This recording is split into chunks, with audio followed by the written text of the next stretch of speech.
Hi, my name is Mike, rototiller guy.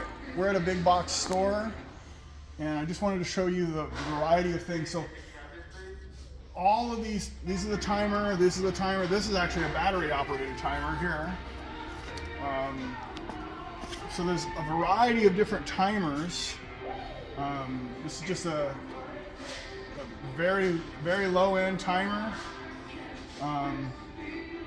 Some of these, this is also kind of a low end one. This is a little nicer one. This is the Beehive. This one's a Wi-Fi. It connects to the internet, and it talks to weather stations on the internet about your zip code and your neighborhood, whether or not you're going to get rained on later on tonight. So let's not water this morning because we know we're going to get rain later on tonight. And because of that, the city is offering to give you a rebate to pay the difference in price for one timer versus another. The city will basically pay the difference in price to install this timer. So these are much nicer timers. I have one of these timers at myself at my house, and I can be in Texas or I could be in Europe. I could be anywhere on the globe as long as I have internet access, and I can interface with my timer, turn it on, turn it off, change the schedule, do whatever I want with it, as long as I have internet access. And then it saves me water because it knows it's going to rain later tonight, so let's not water like it's programmed this morning. So that's the big benefit of these. And it's just kind of, the app is really nice, very self-explanatory. There are a number of them. Let's see if this is an app based, so this is another Wi-Fi timer here made by Rainbird. I haven't actually installed that one. There used to be, there was Rachio was a big one, and Rain Machine is another big one, very popular.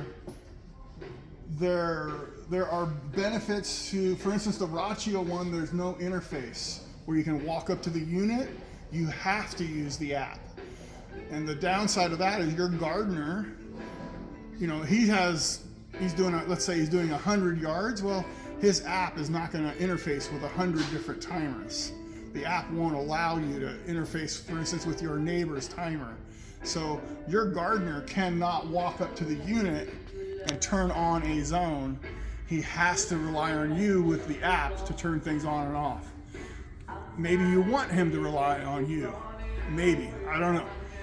But most people want to give gardener the access to their unit. So there's a downside to the Rachio. The Rachio is also not an outdoor timer, so this comes in an indoor-outdoor box, and then you can walk right up to the unit and turn on. You don't need the app in order to run this. So this has really become my favorite one and that's probably why they carry it so much here at the big box store, because they sell more of them too, and they've stopped carrying the other ones because they don't sell as many of them.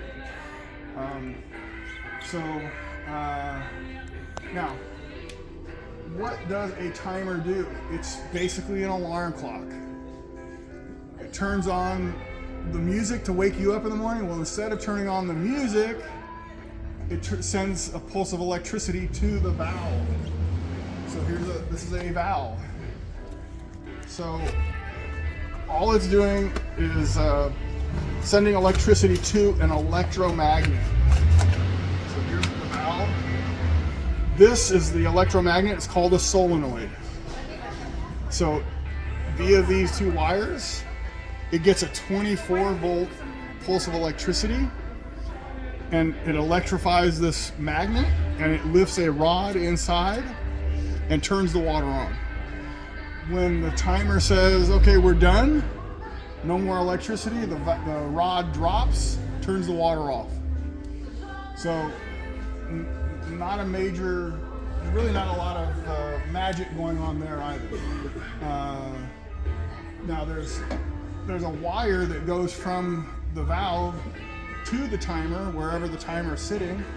If your gardener cuts the wire, or some rat chews through it, or whatever, you know, for some reason I got a bad connection here, well, the timer can't talk to the valve. So a lot of times the wire has become damaged, and there's maybe a loose connection or what have you. So there's a timer, the wire that goes from the timer to the valve, and then the valve gets connected to copper plumbing for water supply. If there's no water coming in, this is the inside, and this is the outside going out to your sprinklers. So this is under pressure because there's water supplied to it, and then this turns on, and then water is allowed to go through here out to the zone, to the thing. Inside of here also, this is called an anti-siphon. So when water is going, and now we turn it off, if the sprinklers are higher than the valve, then that water wants to flow back downhill to here. And inside of here, there's a seal that sucks in an air bubble so that it's not siphoning, and then it also prevents water flowing back this way into the municipal water supply, so we don't poison the water and ruin it for drinking water for the neighbor down the street. So this is a must. You have to have an anti-siphon or a backflow preventer to prevent water backflowing into the municipal water supply. But this is how you know. So sometimes these need a little bit of maintenance, and sometimes this is called the actuator side, and sometimes the actuator needs some maintenance. Maybe it leaks or it doesn't turn on fully and you're not getting the pressure anymore. And by the way, every valve also has, this is a volume control button. They all have it. Anyway, so there's a way to control if it's shooting too far or too little. You can open it up or close it. And this is called the bleed screw here. So if some debris got trapped inside there and it's sometimes creating a leak, you turn the valve on so you got water flowing through it, and then you open the bleed screw and take this screw completely out, and it'll throw out any debris, hopefully. Throw whatever debris is getting trapped in between here. So these are just little things you can do. This is a way of manually turning on the valve. You can also manually turn it on by removing the bleed screw. And this is overriding the timer. So if your gardener, for instance, did that, and your sprinklers are constantly running, and you can't control it at the timer, sometimes you just go and close this back up because your gardener opened that up. Or this bleed screw somehow got lost. Typically your gardener, the only people that are messing with this is you or the gardener, the homeowner or the gardener. And I've seen gardeners, monkey with the volume control. And, so you want to check these things before you replace the valve. You want to just go look at all the really dumb things that could, somebody's monkeyed with this thing, and so check that out before you go and replace the valve. And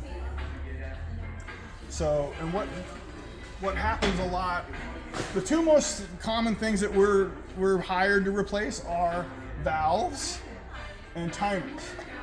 I can't even tell you how many times I've gone to a person's house and they unplugged it out of the wall. So it has a battery and the display appears to be on, but there's no power.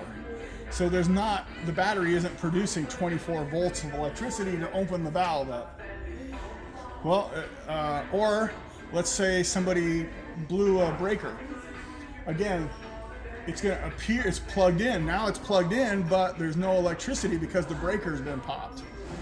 And so we just make sure that you have power before we do anything. We check the power to the timer. Okay, that's good. And then we have to check the wire that goes from the timer to the valve. Make sure that hasn't been cut or got a loose connection. And then we start looking at the silly stuff on the valve that doesn't cost any money to repair. Let's go check these three things. Did somebody turn this thing? Did they turn this thing? Did they turn this thing? Okay, no, you know what? Somebody turned off the water. You cut off water supply. Well, that means all the valves aren't going to work. Oh, well, let's turn that lever back on. The gardeners kind of do some weird stuff. mostly because they don't understand it themselves. The gardeners half the time don't understand how this works either. So I try to go through the silly stuff over the phone before you end up hiring us to come out. But those are basically the silly things. Again, this is Mike from Rototiller Guy. That's the basics of a sprinkler system. It's a pretty good video, right?